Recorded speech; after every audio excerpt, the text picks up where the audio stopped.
morgon. Det är onsdag. Hello, it's Wednesday. And today we do this in English. In English and at night. And at night, it's yes. like bedtime for me. Yeah. I would poke you if I fall asleep. Yeah. So we will talk to Chris Cohen in Mexico, and this will be super exciting to see if we can even connect to Mexico. I don't know. But it's an interesting guy. Yeah. So I hope for everyone that we can connect. Yeah. I hope you're well. You might have brought some coffee, had some dinner. Yes, we have some. This is actually also a thing to keep focused on who's joining. Hi, we're waving like this. We can introduce ourselves at least. So you're welcome to the Pure Effect Insta Live. This is not Maria today. Normally it's Maria, but this is Jocke today. No, I'm going as Maria today. Yeah, and I'm Linda.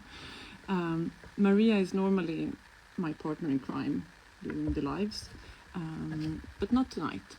And that's good because then the chair was open for you. But as Maria do, we work with Pure Effect. We normally have these Pure Insta lives as a way of connecting with our network to tell you more about what Pure Effect is doing and what our network is doing and how we can. It has been a lot about the slow fashion movement, like how we can keep. Because we are slow fashion. Do you think that these people are people that follow us or that they follow Chris? Is this Chris crowd? It's both. I would say it's only a couple of them right now. I think it's both. It looks like it's. Oh, we have Chris there. Hi, Chris. So you know how to join? Let's see. Yeah, now I will let you in.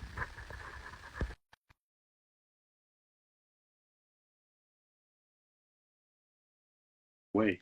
Yeah? Mexico City. I'm confirming. I think it's going to work. Patience. Yes! Yes. Yes! This is magic. Hi, Chris. Hi, how are you? Oh, we're good. How are you? Fine, thank you. Yeah? Really happy to be here. Yes, super fun. You know, one of our Insta lives we had with a Swedish girl, but she was on a train back home from Germany, and that was not the best conditions to have a live. You know, it was a lot of disruptions, but this works a lot better, and a lot better than the Mexican-Swedish post system, because you had some trouble getting orders from Pure Effect, right? Yeah, the Mexican post system it's very randomly. Normally depends on the humor on the guy who gets the package, if it gets delivered or not. So you think it's on the Mexican side we have trouble? I think we have some trouble. I know that. Yeah. Because I've ordered like different kind of items, and it depends always on the mood on the custom guy. If something like goes freely without any fee or whatever, or sometimes. Yeah, it's really randomly. Like the regulations aren't that clear. But what do you mean? Just between you and me, and we skip the rest. Might it be that you have to pay extra just to get the stuff that you ordered, or no? It really depends on when the guys at customs like get the package from another country. There's some regulations, but sometimes like. Okay, the package goes freely and shipped to whatever address in Mexico, or no, this has something, the same package, and it depends on the guy. It can say, no, it has something and it has to pay fees, and you have to get a clearance from the shipper, and it's really randomly how it works. We'll try and send them a flower from here and a box of chocolates. Yeah. And see if it helps. Great. But we're stubborn, you know. We keep sending them until you get the packages. So, but exactly. Just as an introduction, Chris, I'm really happy that you're joining us today. I tried to recall what time we talked the first time, but you were actually one of our first customers using the mists to remove odor on running gear at that point. I think you were the first customer outside Europe. Oh, basically. really? Yeah, I'm so really that's happy to hear. yeah, Great. as a marathon runner. But if I give you an introduction, I think we'll talk. Normally, we talk a lot about how we make things last here. We will get back to that in the live. But to give you an introduction, you are truly a creative guy, like a musician, an architect, running your own architecture studio, yoga, painting, marathon running. The list goes on. Like, how would you describe yourself? Well, I like to think of myself as a being trying to reconnect with my inner child and with my passions, and the results is like comes out of connecting with those hobbies I enjoy, and I still like to enjoy.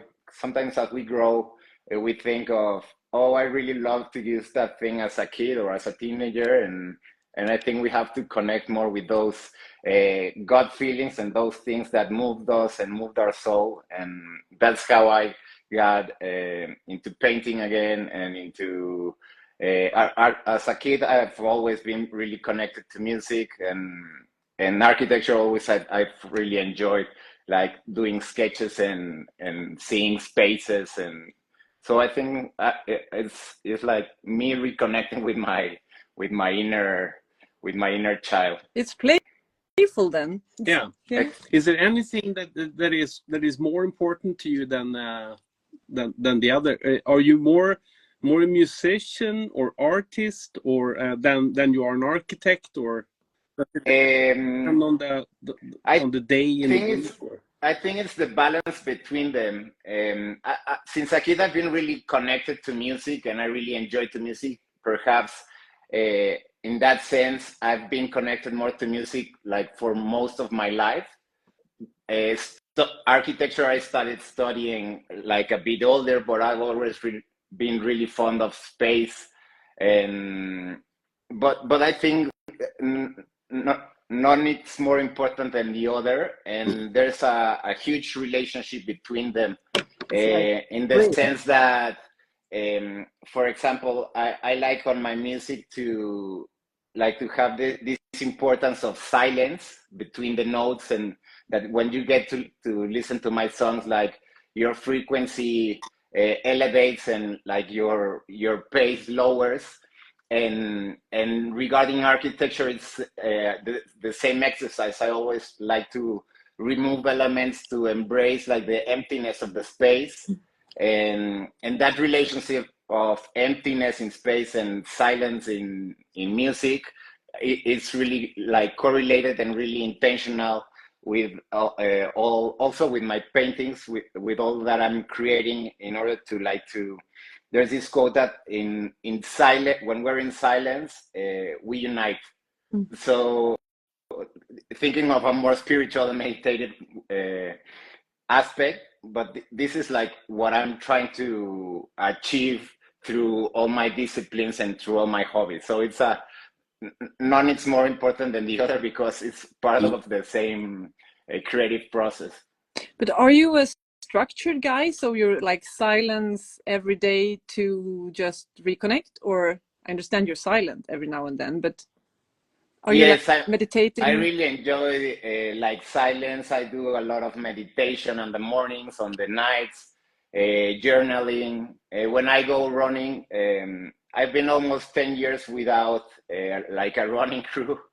And sometimes I run with my wife, but mostly I run by myself, and I'm like running in nature, and I stop to see the birds and the shadows and the lights and the sea.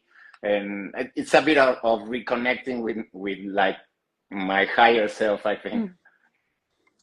Yeah. Well, that's cool, That- Chris. There's nothing silence not that much silence in my life, but I'm a hiker, and when I hike, it's silent, and that's when I reconnect. Exactly. Hiking and nature and silence, it's like, exactly. And you have found that this your architect studio, GoCo. That's the name, right? What does Yes. GoCo stand for or mean? Well, I started a firm with a business partner. I don't.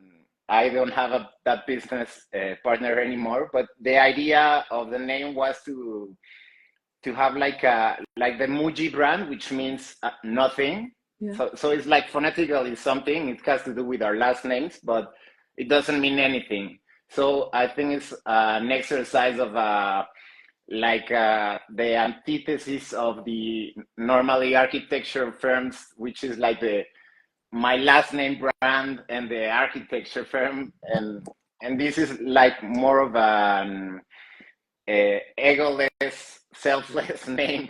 So it doesn't like evoke exactly to I'm doing this. It's like the architecture is speaking by itself, but it doesn't have to be like directly branded to me. It's quite spectacular buildings that you create or that you draw or whatever you say may come to life. That is one thing you mentioned on your website. I really urge the listeners or today to check in your GoCo site. But you talk about bringing spaces to life. Describe the GoCo journey, what you do? Well, probably is that seeing the space as an element of transforming emotions on the user. So mostly that when you enter these spaces or buildings or interventions, you get to feel alive and to get something like in your memory. Mm. So it's like giving the space, like seeing the spaces as a living thing rather than as walls and ceiling and floor. Yeah. And then you succeed, I would say, from what I've seen on your web. Yeah, I think so. I believe, for example, on Chapel Studio, which is one of my latest projects, which blends music and architect.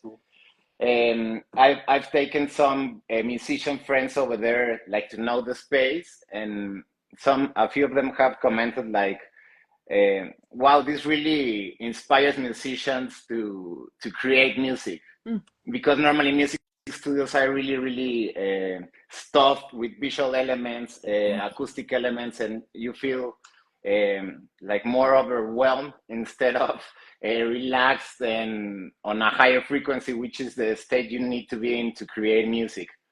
So it's an interesting approach, and I think regarding your question, yes, sometimes these spaces really like change the perception or the emotional states of a user when they visit. Yeah. When you're kind of overwhelmed when you see a beautiful building, I love that feeling. When you get the goosebumps and it's like exactly stuck to your mind. Yeah, let's talk a bit about the running, because I ran 5 kilometers this weekend and it kind of kills me. So you go on for marathons. That must be, like you said, a part of being silent, just getting into a flow. And you've done 20 Yes, I finished my 20th marathon this Boston on April, a month ago. Yeah. And the journey hasn't been like I wanted to do 20 marathons, but like I ran my first marathon in 2007 with my wife, and I really enjoyed, and we really enjoyed like the process and the feeling. And after crossing the finishing line, was like, which one will we do again? and then like every year we've been traveling. It's the first time on this 20th marathon I repeat a course, because like the world is so large and there's so many beautiful cities and cultures, and so like rather than having a goal of doing X number of marathons, is like getting to know different cities on a different perspective, because as an architect, when you're running a marathon, you're like doing this pedestrian view on a car designed route. So you get to see the buildings on a different scale and on a different perspective. And as an architect, it's a really interesting process to see. And also like to get to know the different cultures, the food, the museums. So I've never repeated until this marathon like the same city again. Yeah. So Boston, this was the second time. Yes, exactly. You should have come to Stockholm You have to instead. come to Stockholm. Yes, I'd love to. I've been to Stockholm, but I haven't run the marathon, which I've heard it's a bit tricky because it has a lot of Yeah. uphills and downhills. That's what I've heard from some friends that run the marathon. But I mean, Stockholm is an amazing city, and I'm really eager to run that marathon. Yeah. And the first time when you got introduced to Pure Effect, I think that was from the Satisfy Running community, wasn't it? Yes, I think I saw a story of Bryce Yeah. like having this bottle of Pure Yeah. Effect, and I asked him like, "What's this?" Because he's always like really curious, and he gets really always cool stuff, and so that's he mentioned a bit about it, and then I wrote to you like if you had shippings to Mexico, and that's how our journey began. Yeah, but that's right. Yeah, I think the question was on his FAQ, like how do you wash your clothes or how do you make them? Because they're kind of special shorts and they have really cool running clothes. And how do you make them last? And he said, I just spray them with Pure Effect, at least to extend time between washes. Yes, before that, I used to wash them like regularly, but after knowing the Pure Effect, like I normally do like 1 week with the same t-shirt and the shirt, like 3 runs or 4 runs, and I spread them. It's amazing how all the other disappears, and it's a nice way of taking care of your clothes and also like taking care of the planet as well. Oh, that's cool. Thank you very much Yeah, for that. super great feedback. But then I don't know, how long have you followed the Satisfy Running crew? I probably since they started. I Yeah. think I got my first shorts on 2015 or 2016. Yeah. I don't remember. It was And I about still have them, and I still use them. Yeah, and can you say something about that brand? Because I think they're pretty cool community or culture. It's kind of a punk. It's really a culture. It's like skateboarders, but for runners. Like Yeah, exactly. I think it's a really cool brand because they've created a culture around seeing a different way of running between skateboarding and also between like rock or metal. Like I've heard Bryce was talking about the t-shirt process with this moth Ethan. Like the t-shirts are with these tiny holes so you can breathe, and I think they've changed. They reintroduced like the concert after concert t-shirt, like you could use that for running, and that's a really cool thing to do. And they're always like figuring out or testing like the NFTs, or let's see how it is to run in cotton, because normally cotton wouldn't be considered like a fresh fabric to run with.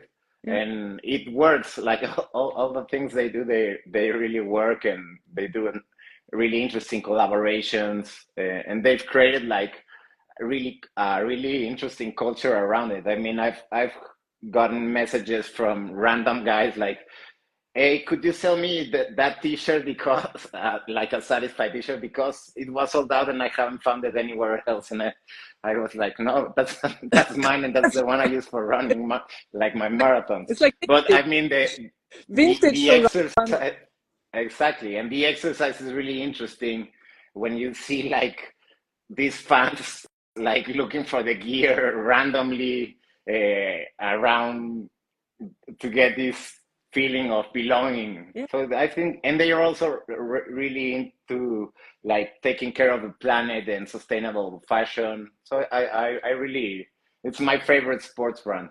Yeah, it's a tribe. It's a I tribe. think they're like, exactly. You're part of the tribe. Now I just want to set up so that you can come to Stockholm and run the marathon. We will visit some nice restaurants, and we can probably arrange a gig as well if you want us to. That would be great. But do you play by yourself, or do you need a band or more people? like before the pandemic, I used to have a band. Like it's my project, like my music project. But I invited like a drummer and another guitar player, a cello, some percussions. But since the pandemic, I figured out the way to like to perform my music by myself. So I have like these synthesizer, loopers, pedal guitars, drums. So last year I played in Los Angeles and New York by myself, and I was like, I was asking like this sound engineering for 7 or 8 channels, and he was like, "What? You're one guy. Would you need 7 channels?" And I was having these drum machines and keyboards and guitar. Yeah. So yes, I can play by myself, and I on playing on like foreign places outside of Mexico. I really enjoy like playing by myself because I can take care, like all my gear and travel anywhere to play. You travel a lot. It looks like when I look at your Instagram. And you also snowboarder. Yes, I think snowboarding is my favorite sport, even more than running. The feeling of connecting with the mountain is really special for me. And also there's this silence, huge silence on the mountains, like you're feeling this, which is really relaxing. And also I think it's a sport where you get to be a child again, and you have the adrenaline of falling and getting up, and it's really fun. So it's like growing young when you go to snowboard. But where do you go? You don't have any snow in Mexico, right? No, Or you have no, big mountains. no. In Mexico, we don't have any. As marathons, I always like to go and meet new places. So I've gone to some places in Canada, in the US. This year and last year, we went to Italy, and it was really nice, to the Dolomites. And last year we went to the Patagonia to run the Patagonia Marathon in the Deep South. And afterwards we went to snowboarding to the, it's called I forgot the name, but it's really south in Argentina. Wow. Yeah. So no snow anywhere in Mexico. No. Well, there are some mountains with snow but there's like really steep mountains, and it's more they use them like for climbing, snow climbing, and they don't have like routes or specific trails to go on to for skiing. Just back to the music. I was kind of starstruck when you saw you had all these songs. You say songs, yeah, on Spotify. It's huge. So where did that journey begin? Except from, as you say, playful. But when did you're professional, really? I think it started when my brother passed away. 21 years ago, he passed away, and I back then I wrote a song for him, probably as a healing process for myself, and today I see his death as his gift to me, like to help connect like the healing process of myself, but also like to help others heal too, because death is something like we're all afraid of, but it's like the only thing we have for sure in life, and we're always like avoiding it. And I think, and all my music is always around spreading this consciousness, this awareness of honoring death, embracing death as to live free from fear, like to live fully every moment, to enjoy every moment. And most of the lyrics on my songs are like awareness messages around that vibe.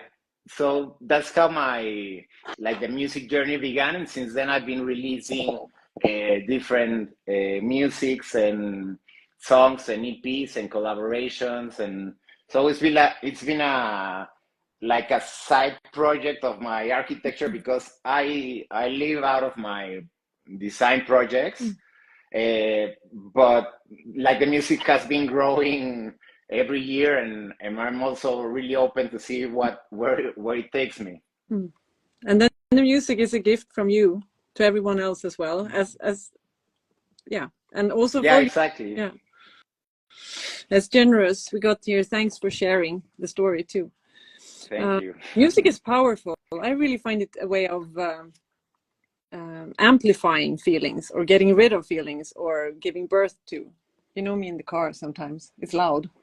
You can hear if I'm happy or angry, I guess, when I park outside the office. Probably.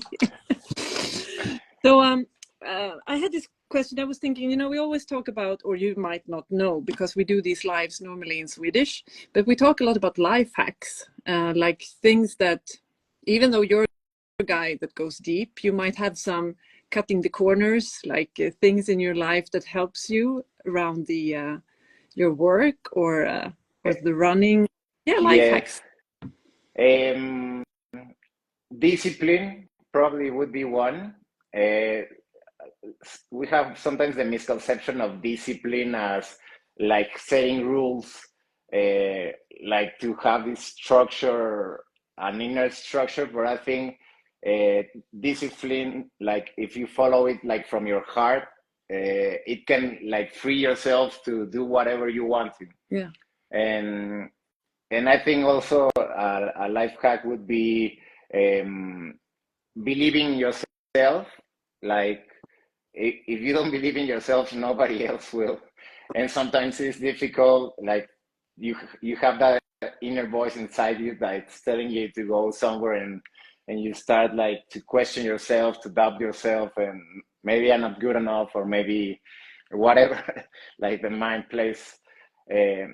But listening to that gut feeling, I think it's like a really important hack to go out there and just spread and share your ideas to the world, no matter what other think of you.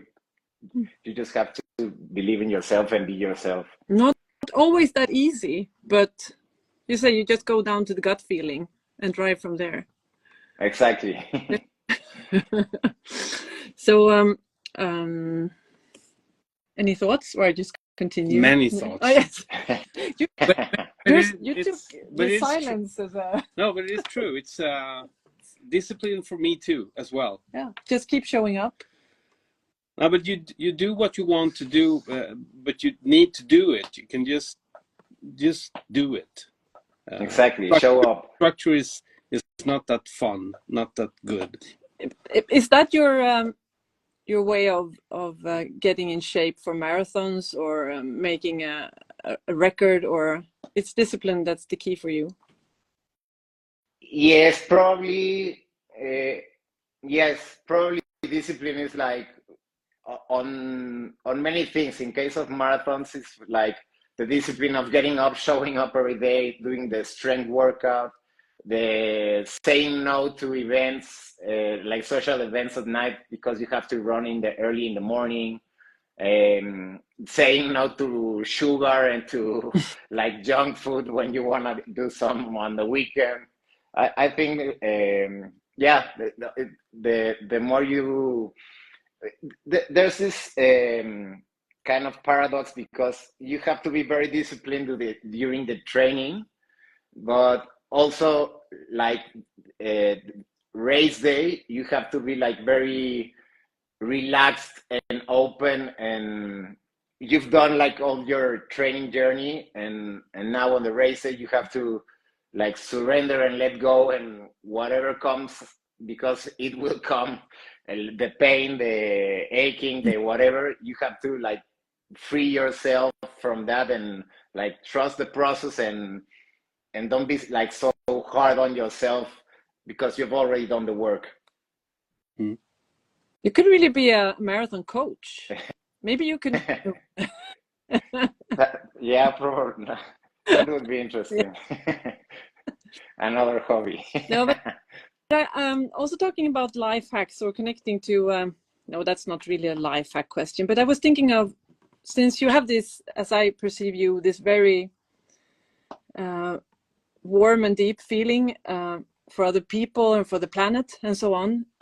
What do you say about the state of humanity these days? Do you see any, not life, but things we can do to nudge environmental friendly behaviors or like push things in the right direction? Yes, I think like the most important thing would be like to feel the responsibility on each one of us, like we can do a change, because what I feel mostly is like everybody's like, yeah, you have to do that or you have to do this, but no one's like trying to get into that uncomfortable zone of changing habits, like stop eating meat because the meat industry is the most destroying the planet and all the forests, and or everybody's like very comfortable traveling with their plastic bottle instead of grabbing their own mail bottle and bringing it and carrying it. It's like a bit harder to work on, but once you do it and you know that you're changing and helping creating a better world, it becomes easier because it's like you're doing the right thing. And spraying your shorts, that's an easy way of doing things. Yeah, than what exactly. And like take using less clothes, you don't have to buy so much clothes, and when traveling you don't have to use such a larger bag because you have the spray and you can like travel lightly, which it repercutes on having less CO emissions because of the weight. It's like all correlated, but you can help through different tiny details and tiny aspects that change your life. Yeah, we really have these bad habits and good habits, but with some structure and discipline, we might just switch track and do some things a little bit better. Exactly. How many? Yeah. Small conscious decisions. Yeah. How many? Exactly. How many weeks do you think it takes to change your behavior? Like if you want to start working out or just go plant food or? I've heard it has to have like at least 21 days. Yeah. Like doing these constantly daily routines, so it becomes like part of you or an innate part of you, so you don't have to think about it like, oh, I have to do this again, and you just it becomes like yourself. Yeah. Then it's integrated. Exactly. Like a challenge to change your behavior. So we are kind of running out of time. I feel I could go on forever, Chris, but it was great to meet you. Yeah, really fun talking to you. Here. Yeah. Yes, I will take your word and let's make that marathon and that a gig in Stockholm. I really love it. Live is good, but live is even better. Yeah, exactly. Can I just ask you one final question? If you know, if you spell out your dreams, they tend to come true easier. Do you have any life goals or dreams right now? Probably to create awareness through my music, architecture, and painting. Yeah. And whatever comes out of it on the different disciplines. That's good. Great final words. Thank you very much for having me. Thank you, Chris. Our pleasure. You just have a good day then. You too. Talk soon. Bye-bye. Bye. Bye.